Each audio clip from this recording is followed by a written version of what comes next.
श्रीमा श्री अरविंद एही श्री अरविंद पाठचक्र ऑनलाइन माध्यम योगदान करथिबा भाई अपा मानक नमस्कार। आज आलोच्य विषय विश्वगत मनर शक्ति द्वारा भावनार सृजन। विश्वगत मनर शक्ति द्वारा भावनार सृजन यही प्रसंग रे आलोचना करने निमंते बरगढ़ जिला बरपल्लीर मणिंद्र भाई डॉक्टर मणिंद्र कुमार मेहर को अनुरोध करुछि। मणिंद्र भाई तांकर वक्तव्य प्रदान करंतु। परम ममतामयी माँ महाजोगी और महाकवि श्री अरविंद आज ऑनलाइन जोगे उपस्थित केवल ओडिशार नुहे वर्तमान मु जानुथिली कलिकता रे थिबा भाई माँ पुस्तक पढ़ुचंती। तेणु समग्र भारत वर्ष रे एही आलोचना चक्र रे योगदान करथिबा समस्त अपा भाई को मोर नमस्कार। भाई कमल किशोर जो दायित्व दियंती आगथर मध्य मु कहितली जे प्रकृत रे ताहा मातृदत्त दायित्व बोली मु अनुभव करि थाए एवं से दृष्टि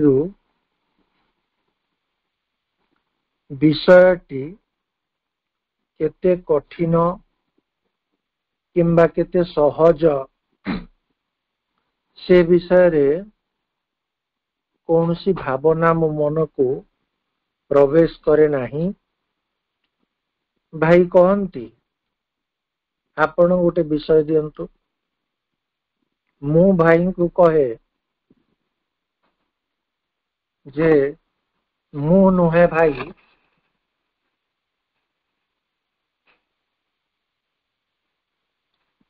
आपण ही मते गोटे विषय दियंतु। काहे कि ना परीक्षा हल को गला बेले आमे निजे निजर प्रश्न जमिति करूना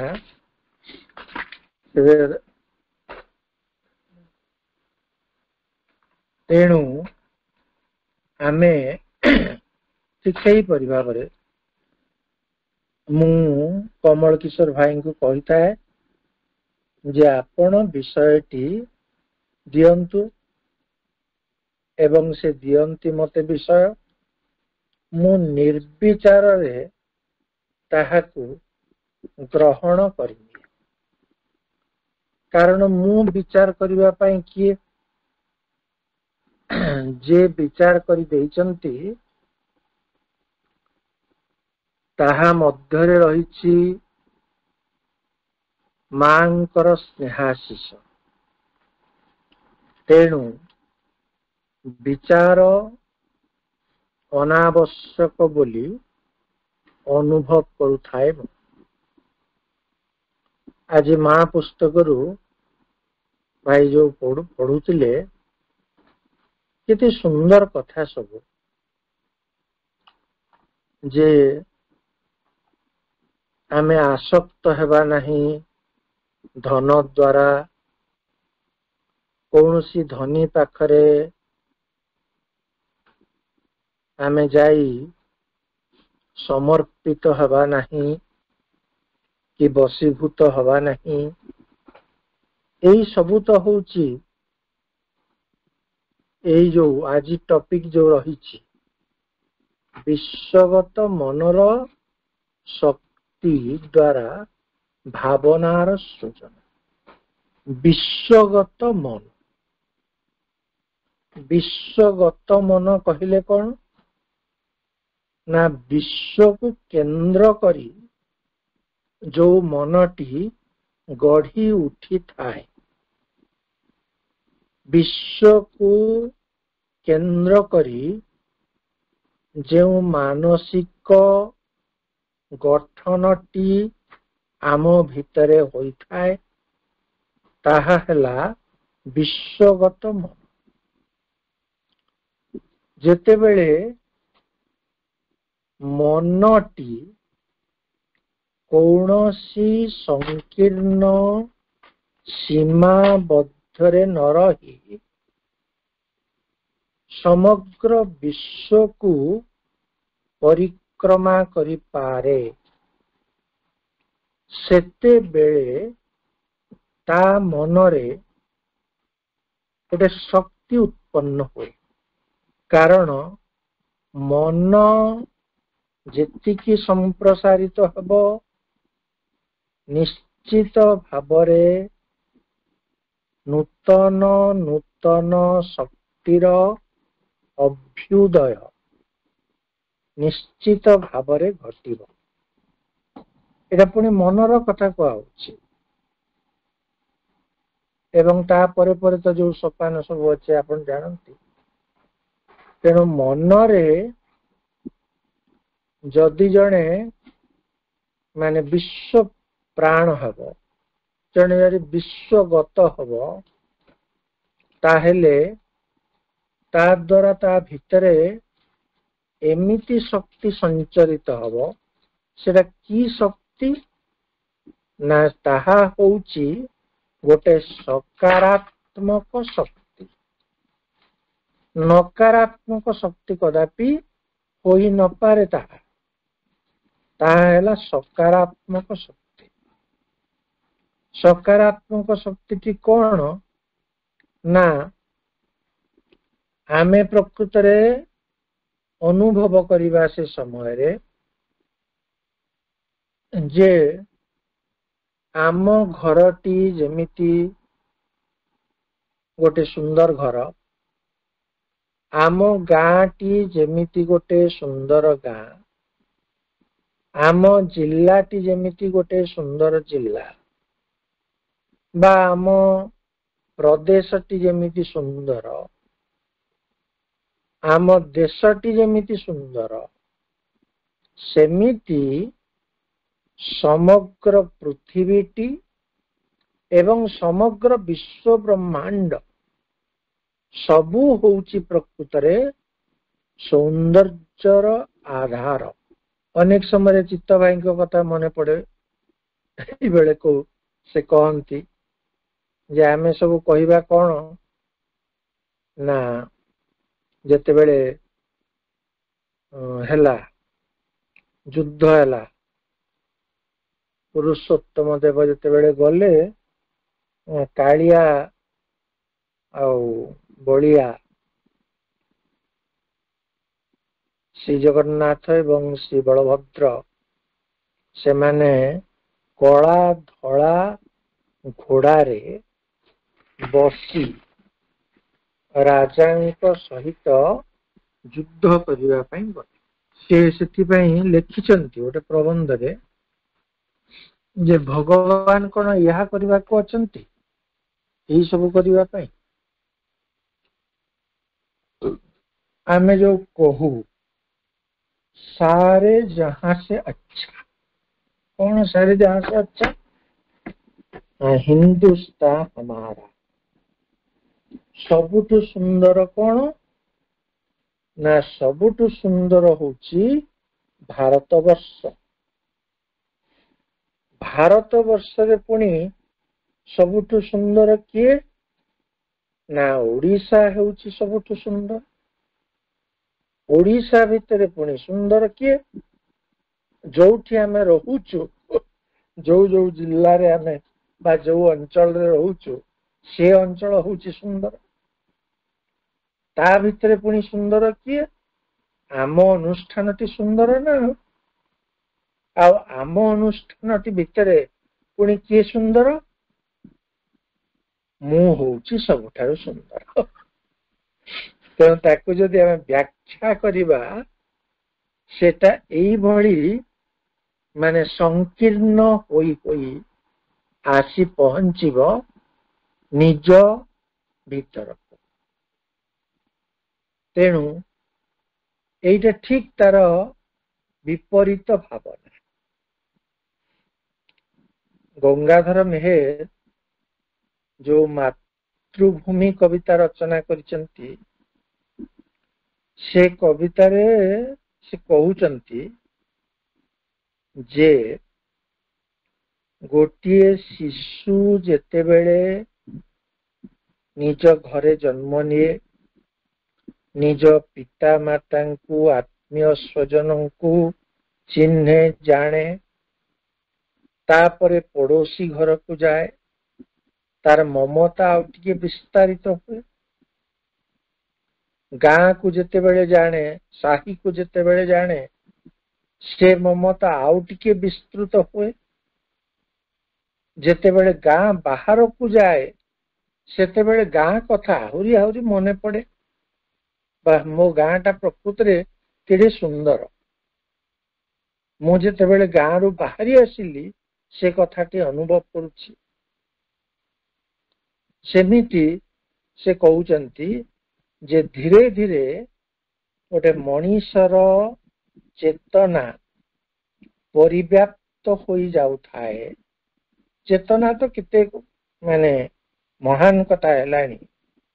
କେବଳ ମନଟି ଯଦି ବିସ୍ତାରିତ ହୋଇ ଯାଉଥିବ, ତାହେଲେ ସିଏ ପ୍ରକୃତରେ ପହଞ୍ଚିବ କୋଉଠି ନା, କବି ସେଠି କହୁଛନ୍ତି ଯେ ଯେତେବେଳେ ସେ ଜାଣିବ ସମସ୍ତଙ୍କ ଜଗତପତି ହଉଛନ୍ତି ଜଣେ ଅର୍ଥାତ୍ ଭଗବାନ, ସେତେବେଳେ ମାନବ ସମାଜ ପ୍ରତି ସେ ସହୋଦର ଜ୍ଞାନ କରିବ। ଆଉ ତାପରେ କଣ ହବ?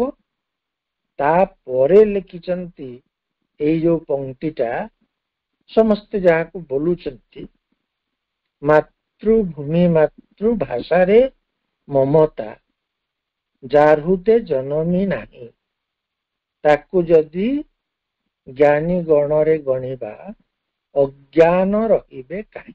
ଏଇ କଥା ଲେଖା ହେଇଛି। ଆମ ସମସ୍ତଙ୍କ ଧାରଣା ଭାଷା ବିଷୟରେ ଲେଖା ହେଇଛି ବୋଲି ଭଲ କଥା ବି।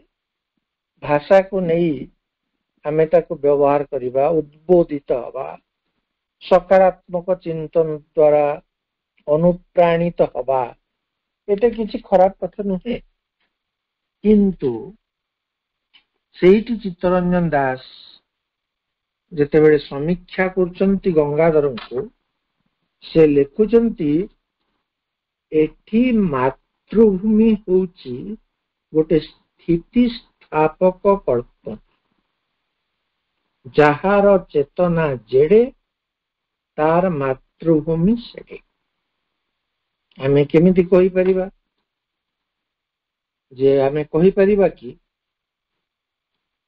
ଯୋଉ ମହାପୁରୁଷ ମାନଙ୍କୁ ଆମେ କହୁଛୁ, ଅନେକ ସମୟରେ ଦ୍ୱନ୍ଦ୍ୱ ଉପୁଜୁଛି ଯେ ଦୀନକୃଷ୍ଣ କେତେ ଜଣ? ଜୟଦେବ ଓଡ଼ିଶାରେ ଜନ୍ମ ନେଇଥିଲେ ନା ପଶ୍ଚିମବଙ୍ଗରେ ଜନ୍ମ ନେଇଥିଲେ? ଶ୍ରୀ ଚୈତନ୍ୟ ପ୍ରକୃତରେ ବଙ୍ଗାଳୀ ମାନଙ୍କର ନା ଓଡ଼ିଆ ମାନଙ୍କର? କେତେ କଥା, ଏଇଭଳି ସବୁ କଥା। ତେଣୁ ସେଥିରୁ କଣ ମିଳେ ମୁଁ ତ ଜାଣିପାରିନି। ଏବେ ଜଣେ ବିଶିଷ୍ଟ ଔପନ୍ୟାସିକ ଉପନ୍ୟାସ ବି ଲେଖିଛନ୍ତି, ବୁଦ୍ଧଙ୍କର ଜନ୍ମସ୍ଥାନ ହେଉଛି ଓଡ଼ିଶା। ନେତାଜୀଙ୍କ ବିଷୟରେ ଜଣେ ବହି ଲେଖିଲେ, ସେ ବହିର ନାଁ ହେଲା ନିଖୋଜ ନେତାଜୀ। ମୁଁ ସେ ଥରେ ନେତାଜୀଙ୍କ ସଭାକୁ ଯାଇଥାଏ, ଏ ଯୋଉ ଜୟନ୍ତୀ ସଭାକୁ, ମୁଁ ସେଇଠି କହିଲି, ଏ ବୁଦ୍ଧଦେବଙ୍କ ବିଷୟରେ ବି କହିଛି, ନେତାଜୀ ନିଖୋଜ କେମିତି ହେବେ? ନେତାଜୀ ନିଖୋଜ ବୋଲି ଯଦି ଆମେ ଭାବି ପାରିଲେ, ତାହେଲେ ନେତାଜୀଙ୍କ ପ୍ରତି ଆମର ମମତା ବାସ୍ତବିକ ନାହିଁ। ନେତାଜୀ ଗୋଟେ କଣ ଶରୀର? ନେତାଜୀ ନିରୁଦ୍ଦିଷ୍ଟ ନୁହନ୍ତି, ନେତାଜୀ ସୁନିର୍ଦ୍ଦିଷ୍ଟ। କୋଉଠି? ପ୍ରତ୍ୟେକ ଭାରତୀୟଙ୍କ ମନ ଭିତରେ, ହୃଦୟ ଭିତରେ।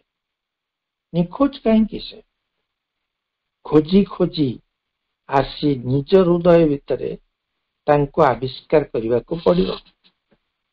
ସେମିତି ବୁଦ୍ଧଦେବଙ୍କର ଜନ୍ମଭୂମି କୋଉଠି ଆଲୋଚନା କରିକରି ଶେଷରେ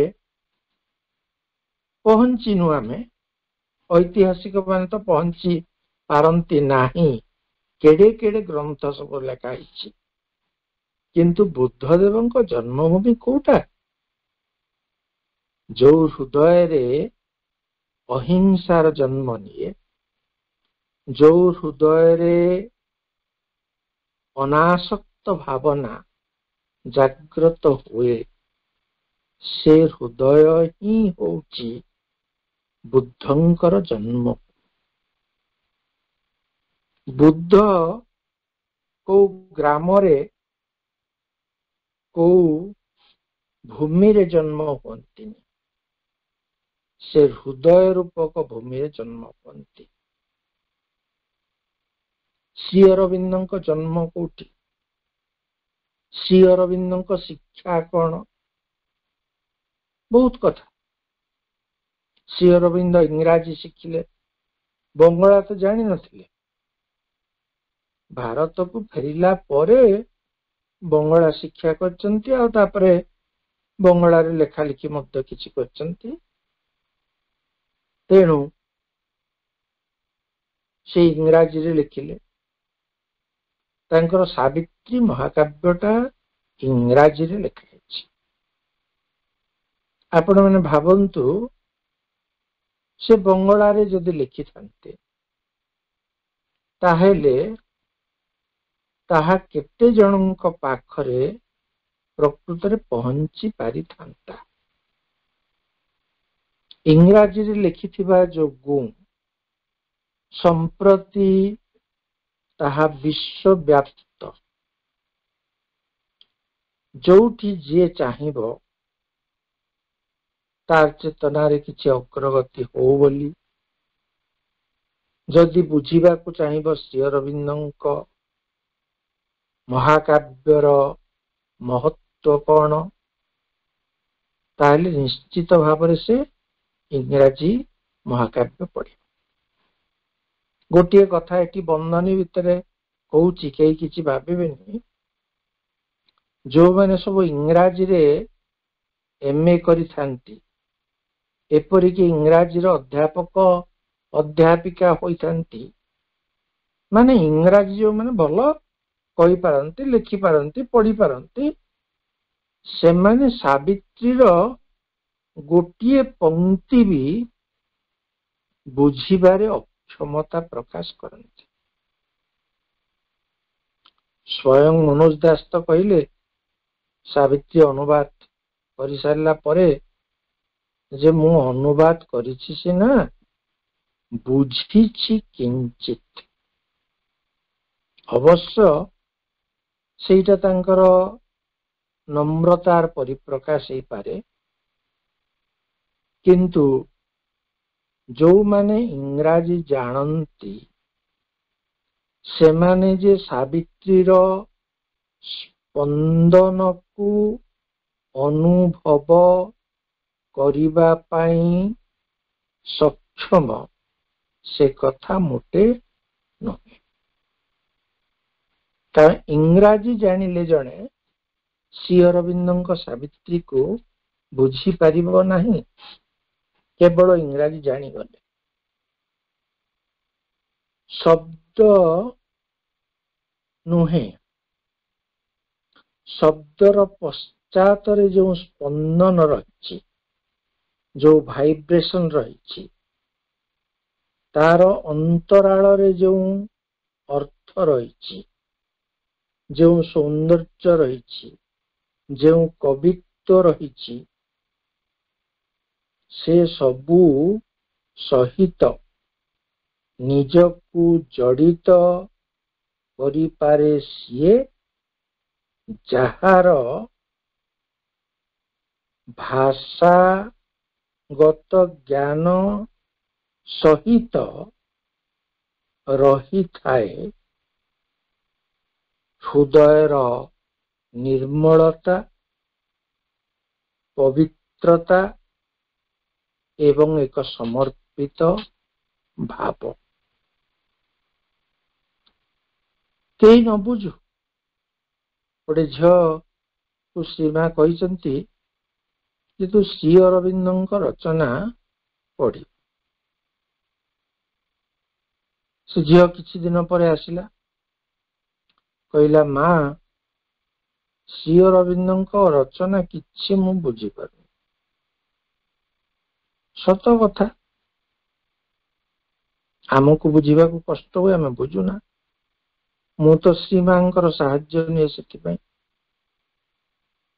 ଶ୍ରୀମା ତାକୁ କହିଲେ ତା ବକ୍ଷସ୍ଥଳରେ ନିଜର ସୁକୋମଳ ସ୍ନେହଶୀଳ ହସ୍ତ ସ୍ଥାପନ କରି ସେ କହିଲେ, ଝିଅ ଏଥିରେ ବ୍ୟସ୍ତ ହବାର କିଛି ନାହିଁ, ଯାହା ଆବଶ୍ୟକ ତାହା ଏଇଠି ଅଛି, ମାନେ ତୋ ବକ୍ଷସ୍ଥଳରେ ଅଛି। ତେଣୁ ଆମେ ବୁଝିପାରିଲେ ନାହିଁ, ଆମେ ଜାଣିପାରିଲେ ନାହିଁ ବୋଲି ଭାବି ନିଜକୁ ନିନ୍ଦିବା ବା ନିଜକୁ ନିମ୍ନ ବୋଲି ଭାବିବା, ନିମ୍ନ ସ୍ତର ବୋଲି ଭାବିବା କୌଣସି କାରଣ ନାହିଁ। କିମ୍ବା ତାକୁ ସାମାନ୍ୟ ବୁଝିଗଲେ ବିରାଟ ଜ୍ଞାନ ସିଦ୍ଧ ଋଷିରେ ପରିଣତ ହୋଇଗଲି ବୋଲି ମଧ୍ୟ ଭାବିବାର କୌଣସି କାରଣ ନାହିଁ। ବହୁତ ସାଧକ ଥାଆନ୍ତି, ସେଇଟା ବି କହିଛନ୍ତି ମା, ଯେ ସେମାନେ ଟିକେ ଯଦି ସାଧନାରେ ଅଗ୍ରଗତି କଲେ ନିଜକୁ ଜଣେ ଜଣେ ମହାନ ଯୋଗୀ ବୋଲି ମନେ କରନ୍ତି। ହୁଏ ସେମିତି। ରାମକୃଷ୍ଣ ପରମହଂସଙ୍କ ଭାଷାରେ ସେଟା ତ କହିଲେ ହଉଛି ଚାରିଣା ପାଠ, ଚାରିଅଣା ମାତ୍ର ପାଠ।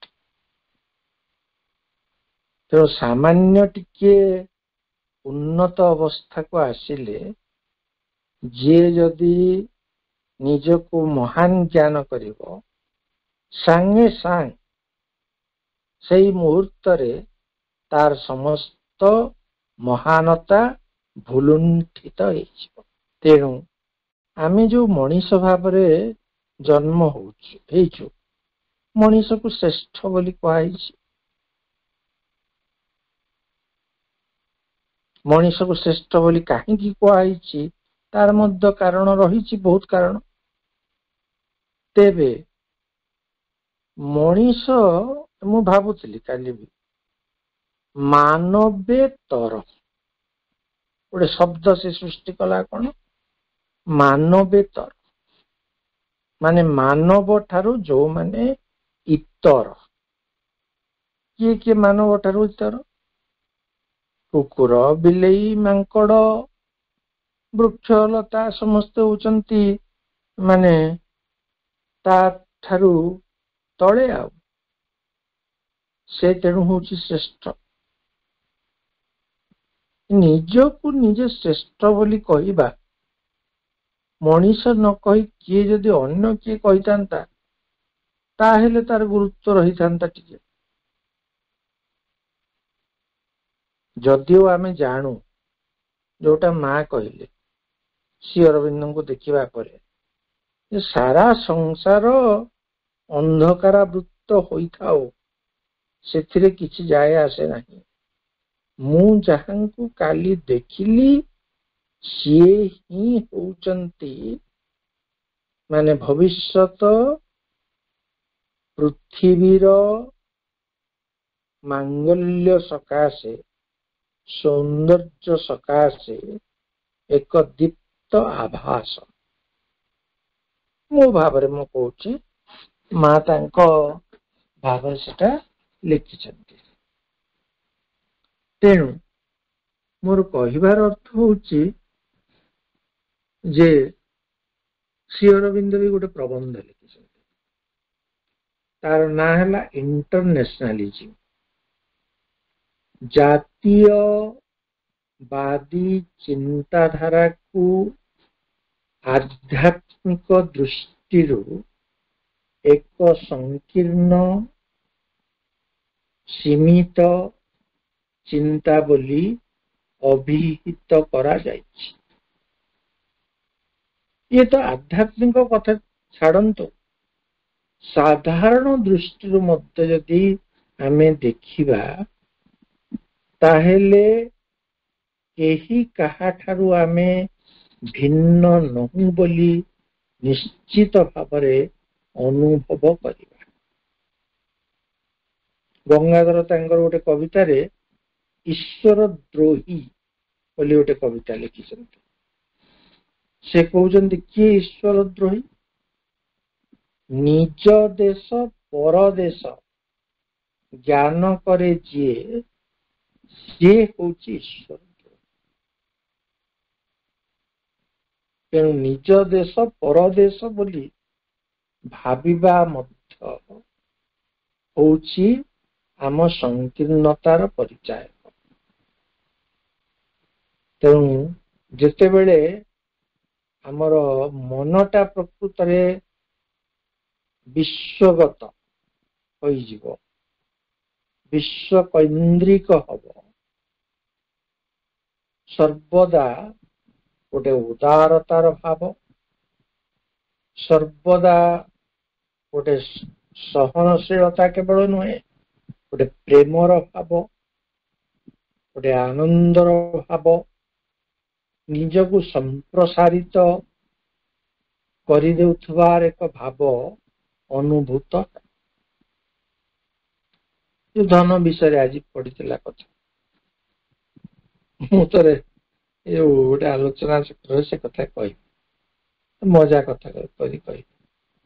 ମୁଁ ରାସ୍ତାରେ ଗଲାବେଳେ ଦେଖେ ଯେତେ ସବୁ ବିଲ୍ଡିଂ ତିଆରି ହେଇଛି, ଏଇଟା ସବୁ ତ ଆମର, ଅସୁବିଧା କଣ ଅଛି? ନା ଘର, ବହୁତ ଲୋକ ପଚାରନ୍ତି ଘର କଲେଣି? ନା ଘର କରିପାରି ନାହିଁ ମୁଁ। ଏ ସବୁ ଘର ତ ମୋର, ଆଉ ମୁଁ ଯୋଉଠି ଭଡା ଥିଲେ ବି ସେ ଘର କଣ ମୋର ନୁହେଁ? ସେ ଯିଏ ଘର ତିଆରି କରିଛି ସେ ପଛକେ ତା ଘରକୁ ଏତେ ନିଜର ଭାବି ନଥିବ, କିନ୍ତୁ ଭଡା ଘରେ ରହି ମୁଁ ସେ ଘରକୁ ଅଧିକ ନିଜର ବୋଲି ମନେ କରେ। ତେଣୁ ଏତେ ସୁନ୍ଦର ରାସ୍ତା ପଡିଛି, ସବୁ ରାସ୍ତା ଆମର। ଏତେ ସୁନ୍ଦର ଆକାଶ, ମହାକାଶ ପରିବ୍ୟାପ୍ତ ହୋଇଛି, ଇଏ କାହାର? ଯୋଉ ମାନେ ମହାକାଶକୁ ବ୍ୟାପ୍ତ ହୋଇଯାଇଛି ମହାସାଗର, ସିଏ କାହାର? ସେ ସବୁ ଏହି ଆମେ କଣ ସମୁଦ୍ର ନିଜ ଘରେ ତିଆରି କରିପାରିବା? କେହି କଣ ଆକାଶ ତିଆରି କରିପାରିବ? ମନୋଜ ଦାସଙ୍କର ଗୋଟେ ଗଳ୍ପରେ ପର୍ବତ ଗଳ୍ପ, ସେଠି ପର୍ବତ ଖୋଳା ହଉଛି, ତାକୁ ତାର ହିରୋ ଯାଇ ଯେତେବେଳେ ପଚାରୁଛି ନାୟକ କାହିଁ ପର୍ବତ ଭାଙ୍ଗୁଛ, ସେ କହୁଛି ମୁଁ କୋର୍ଟରୁ ମାନେ ଅନୁମତି ନେଇ ଆସି ଆଇନ ବଳରେ ପର୍ବତ ଭାଙ୍ଗୁଛି। ସେଠୁ ନାୟକ ତାକୁ ପଚାରୁଛି ଆଇନ ବଳରେ ପର୍ବତଟାକୁ ଭାଙ୍ଗି ଦେଇପାରିବ, ଆଇନ ବଳରେ ପର୍ବତ କେତେଟା ଠିଆ କରିଦେଇପାରିବ? କୋଉ କୋର୍ଟ ଆଦେଶ ଦେଇଦେଲେ କଣ ପର୍ବତ ଜନ୍ମ ହେଇଯିବ? ନା ଜଙ୍ଗଲ ସୃଷ୍ଟି ହେଇଯିବ? ନା ମହାସମୁଦ୍ର ପରିବ୍ୟାପ୍ତ ହୋଇଯିବ? ନା ସ୍ଥଳଭାଗ ସୁନ୍ଦର ହେଇଯିବ? କେବେ ହେବନି। ତେଣୁ ସର୍ବପ୍ରଥମେ ଏଇଟା ତ प्रथम पाहाच जे प्रत्येक आमे उपलब्धि करिबा कथा आम मनरे जे आमे केही काहाठारू प्रकृत रे भिन्न नहु समस्ते एक सूत्र रे आमे ग्रथित एते जो जंगल को ध्वंस करिबा एते जो माने निरीह जीव माननकु हत्या करिबा एवं ताकू पुणी उदरस्थ करी संतोष अनुभव करिबा परितृप्ति अनुभव करिबा आउ तापरे अति निरीहा बालिका माननको उपरे जो प्रकार निर्यातना होची बधु निर्यातना होची ये सब कौन ये सबु होची गोटे माने विश्वगत मनर विपरीत भावनार गोटे प्रेतात्मा बा गोटे पैशाचिक दौरात्म्य पैशाचिक गोटे दौरात्म्य तेणु आमे प्रकृति रे एते सीमित हवा एते संकीर्ण हवा जो सुंदर ललनाटी प्रति आमर दृष्टि आकर्षित होउछि सी आमर मां होई परिबोनी आश्चर्य कथा रामकृष्ण परमहंस कौन कले तांको जीवन रे से देखिले गोटे गणिका को सेतेबेले से गणिका पाखु गले नमस्कार कले कहिले मां तुमको प्रणाम से गणिका अभिभूत हो गला आश्चर्य कथा मते मो जीवन रे एपर्यंत एपरी सम्मान एपरी श्रद्धा एमिति ममता केही प्रदर्शन करि नाहंती कौन हला गोटिए क्षण रे तार जीवन बदली गला से आउ गणिका हो रहा मां हो गला मां बोली संबोधन करिदेले जेतेबेले रामकृष्ण परमहंस से मां ही हुई गला तेणु से भली पॉजिटिव थिंकिंग पॉजिटिव भावना अंगुली माला को केमिति कले बुद्धदेव सबु विषय तेणु गोटे अमेरिकीय को आमे कहीं न भाविबा जे से होची समान से माने कहीं न भाविबे हमको समान बोली आउ तापरे सेमानकर जो जीवन ताहा बोली जे सेमानकर समस्त प्रकार कथा को आम मानी जीवा बा स्वीकार करना बा ताहा नुहे तांकर जीवन शैली को आमे जे अनुसरण करिबा अनुकरण करिबा ता मध्य नुहे आमे तांकु जदि निजर भाई निजर भौणी भावरे भल पाइबा ताहले तांको आमे गोटे सुंदर जीवन स्वप्न कहीं देखाई न पारिबा विश्वगत प्राणर ये विश्वगत मनर होची माने जो कल्पना विश्वगत मनर जो भावनार सृजन ये जो भावनार सृजन हो से भावना सब क्रिएटिव पर सृजन सेटा क्रिएटिविटी ସେଟା ହଉଛି ସୃଜନଶୀଳତା। ସେଟା ଧ୍ୱଂସ ଦିଗକୁ ଯିବ ନାହିଁ, ତାହା ସବୁବେଳେ ସୃଷ୍ଟି ଦିଗକୁ ପ୍ରଧାବିତ ହୋଇ ହୋଇ ଯାଉଥିବ।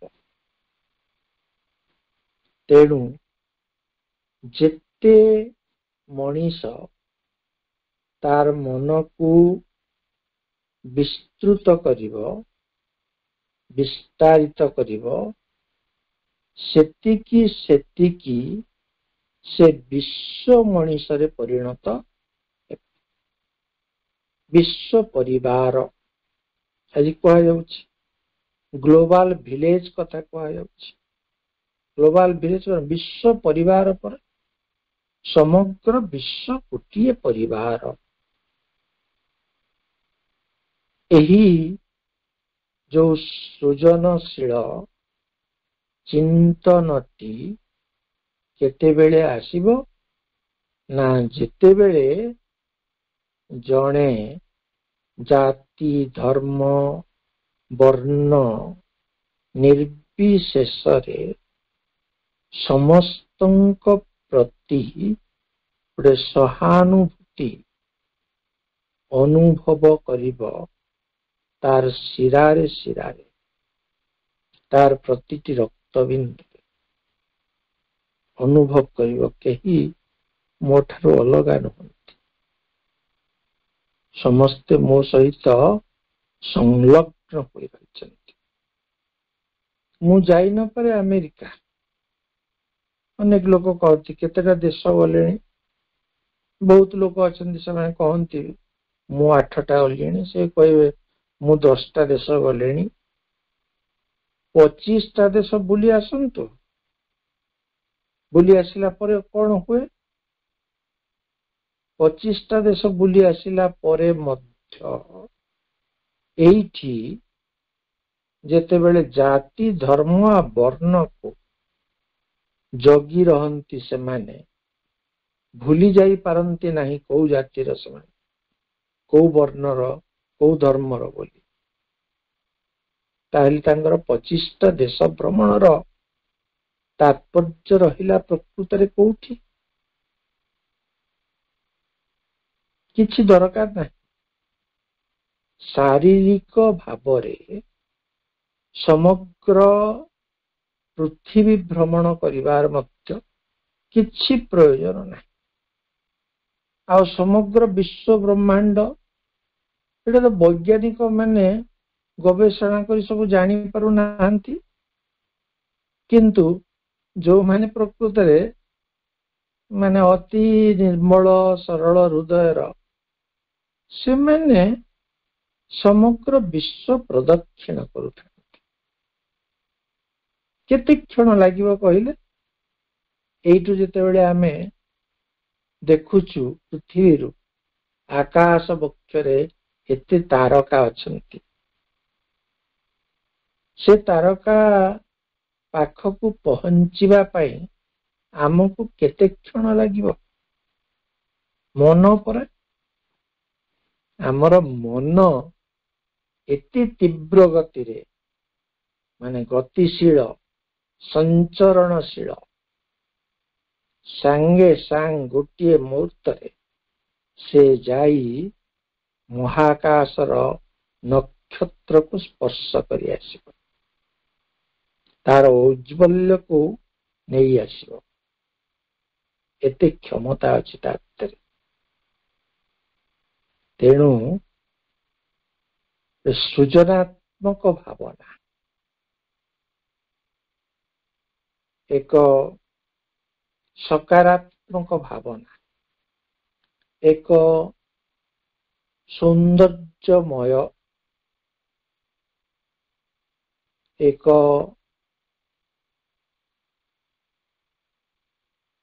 ଐକ୍ୟତାନ, ଐକ୍ୟର ଗୋଟେ ତାନ, ମାନେ ଗୋଟେ ଯୋଉ କୁହାଯାଏ ୟୁନିଟିର, ସେ ୟୁନିଟି କଣ? ବିଶ୍ୱ ଐକ୍ୟ। ବିଶ୍ୱ ଐକ୍ୟର ଗୋଟେ ତାନ, ଧୁନ୍ ତା ପ୍ରାଣରେ ସୃଷ୍ଟି ହେବ। ଏମିତି ଗୋଟେ ବୀଣା ତାରର କମ୍ପନ ଅନୁଭବ କରିବ ସେ ନିଜର ଅନ୍ତର ଭିତରେ, ଯେ ସେ ଭାବିବ ସେତେବେଳେ ଯେ ମୁଁ ପ୍ରକୃତରେ ଏ ପୃଥିବୀକୁ ଆସିଛି କାହିଁକି ନା ସମଗ୍ର ବିଶ୍ୱକୁ ଭଲ ପାଇବା ପାଇଁ। କହିଲେ ନାହିଁ ଗୋପବନ୍ଧୁ, ବିଶ୍ୱ ହିତେ ପ୍ରତି ରକ୍ତ ବିନ୍ଦୁ। ତେଣୁ ବିଶ୍ୱ ହିତରେ, ବିଶ୍ୱର ମଙ୍ଗଳ କାମନାରେ ଯେତେବେଳେ ପ୍ରତିଟି ବ୍ୟକ୍ତି ନିଜକୁ ଜଡ଼ିତ କରି ରଖିଦିଏ, ସେତେବେଳେ ଜଣେ କିଛି ଯଦି ନ କରିପାରୁଛି କିଛି କାମ, ତାହେଲେ କେବଳ ଗୋଟେ ମାଙ୍ଗଲ୍ୟର ବଂଶୀ ବଜାଉ, ତା ମନ ଭିତରେ ଗୋଟେ କଲ୍ୟାଣକର ଭାବନାରେ ତାର ମନଟି ସ୍ନିଗ୍ଧ, ଶୀତଳ, ପ୍ରଶାନ୍ତ ହୋଇ ଉଠୁ। ଏତିକିରେ ତାର ଚତୁର୍ଦିଗ ନିଶ୍ଚିତ ଭାବରେ ବଦଳି ବଦଳି ଯିବ। ବର୍ତ୍ତମାନ ଗୋଟିଏ ମିନିଟ୍ ମାଙ୍କ ନାମ ଜପ କରିବା ସହିତ ଆଜିର ଶ୍ରୀ ଅରବିନ୍ଦ ପାଠଚକ୍ରକୁ ସମାପ୍ତ କରିବା। ମା ମା ମା ମା ମା ମା ମା।